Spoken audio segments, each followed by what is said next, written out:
বন্ধুরা, আজকে আমি একটি টি টাইম স্ন্যাক্স বানিয়ে দেখাবো। সেটি হলো ক্রিস্পি পটেটো বলস। প্রথমে 3টে সেদ্ধ আলু নিয়েছি। এই আলুগুলোকে স্ম্যাশারের সাহায্যে ম্যাশ করে নেব। আপনারা চাইলে হাতের সাহায্যেও ম্যাশ করে নিতে পারেন। এবারে ম্যাশ করা আলুতে নিচ্ছি 2 চামচ কর্নফ্লাওয়ার, 2 চামচ চালের গুঁড়ো, হাফ চামচ অরিগেনো। যদি অরিগেনো না থাকে তাহলে এটা স্কিপ করবেন।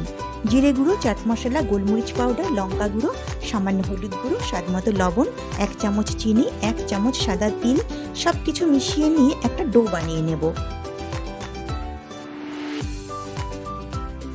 এবারে হাতে সামান্য তেল মেখে নিয়ে ডো থেকে কিছুটা পরিমাণ অংশ নিয়ে গোল গোল বলের মতো বানিয়ে নেব।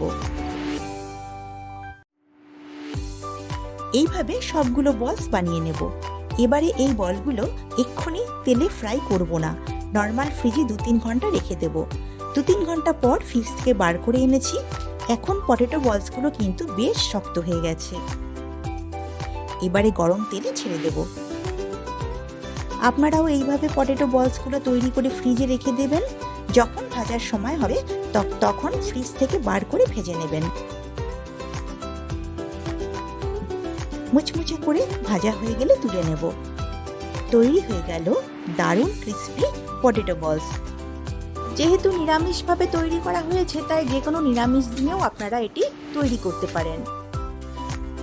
চা বা কফির আসরে কিন্তু জাস্ট জমে যাবে।